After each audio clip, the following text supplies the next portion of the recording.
Filipino time! Good day!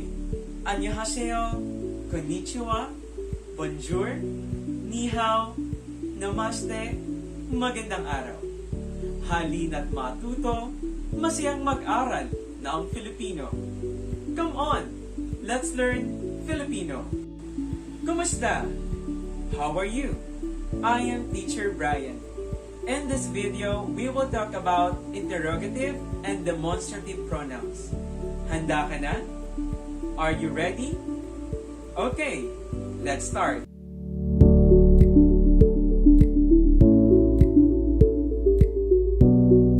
Let's begin with interrogative pronouns or panghalip na pananong. These pronouns or panghalip na pananong are used in asking questions. There are 5 panghalip na pananong in Filipino, such as ano or what, sino for who, saan for where, kailan for when, and how for paano. Try to say those panghalip na pananong. Ano? Sino? Saan? Kailan? And paano? Now that we know the interrogative pronouns are in Filipino, let us try to use them in a sentence to further understand how they are being used. Let's try ano in a sentence. Ano is used for asking information or specifying something. At this moment, learners, repeat after me. Ano ang pangalan mo? Ano ang pangalan mo? Nice! You're a fast learner. The next one is the interrogative pronoun sino. Sino is the equivalent term for who. Sino is used for asking question about which or what people. Let's try to use sino in a sentence. Sino ang kasama mo? In English, who are you with? Let's try to pronounce it. Sino ang kasama mo? Your turn. Nice one. Let's talk about saan or where. Saan is used for asking a certain location. Let's try to use saan. Saan ka nakatira? Or in English, where do you live? Learners, it's your time to shine. Try to say, saan ka nakatira? Okay? Repeat after me. Saan ka nakatira? Nice one. At this moment, let's discover interrogative pronoun kailan or when. Kailan is used when asking the specific time of an event. Let's try to use kailan. Kailan ang iyong kaarawan? Or in English, when is your birthday? Try to say it. Okay? Repeat after me. Kailan ang iyong kaarawan? Great job! Now, let's move on to the next pronoun.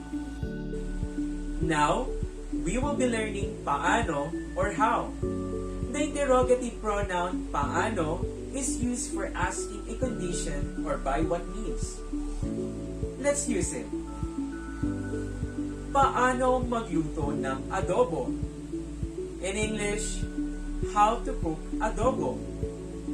Adobo is a famous Filipino cuisine. It's your turn. Say, paano magluto ng adobo?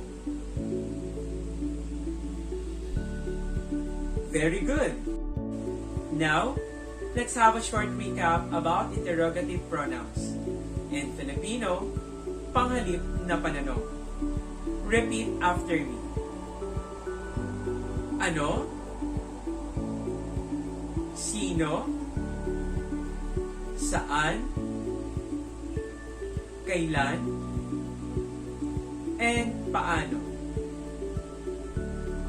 Let's move on to the next pronoun, which is demonstrative pronouns or panghalip na pamatlig with Teacher Edward.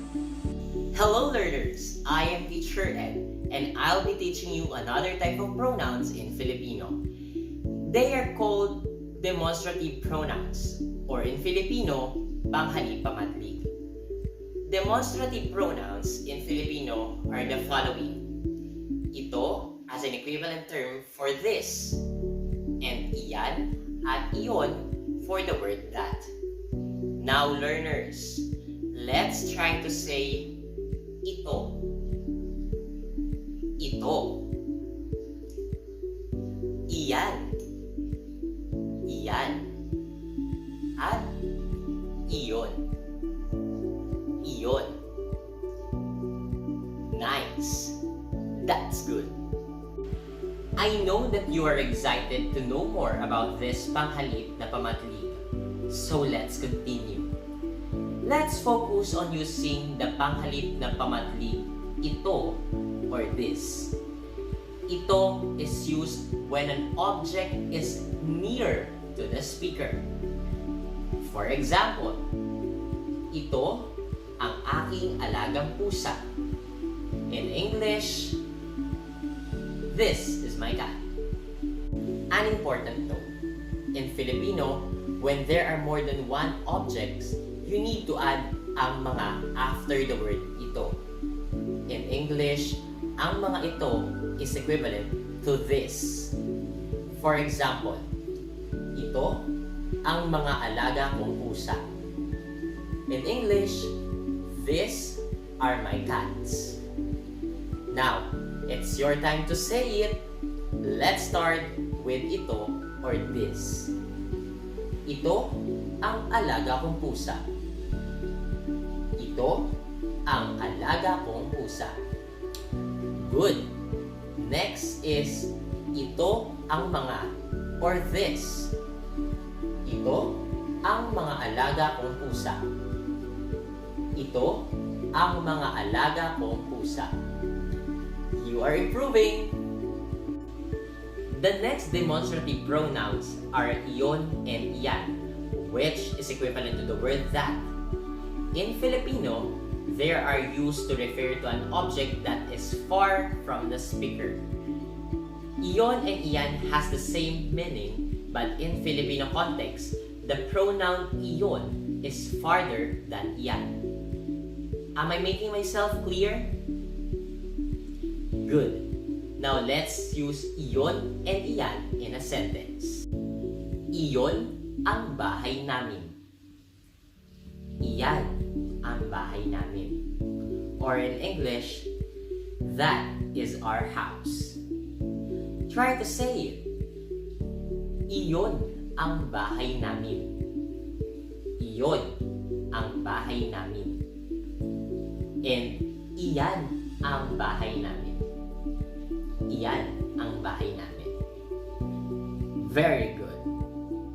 Take note also that if we are referring to more than one subject or object, we should add ang mga after the pronoun.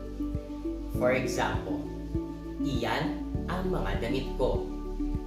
Iyon ang mga damit ko. Or in English, those are my clothes. Now try to repeat after me. Iyan ang mga damit ko. Iyan ang mga damit ko.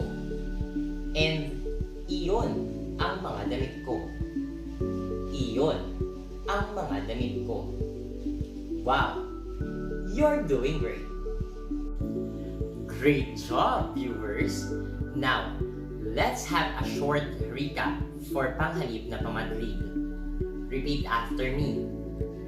Panghalip na pamatlig are ito, iyan, and iyon. In this video, we talk about Panghalip na Pananong and Panghalip na Pamatlig. May natutuhan ka ba ngayong araw? Did you learn something today? If you wish to learn more about Filipino language, just click the notification bell to get notified whenever we upload a new video. Don't forget to like, comment, share, and subscribe to our YouTube channel, Halina't Matuto, Masayang Mag-aral ng Filipino. Hanggang sa muli, see ya! Paalam!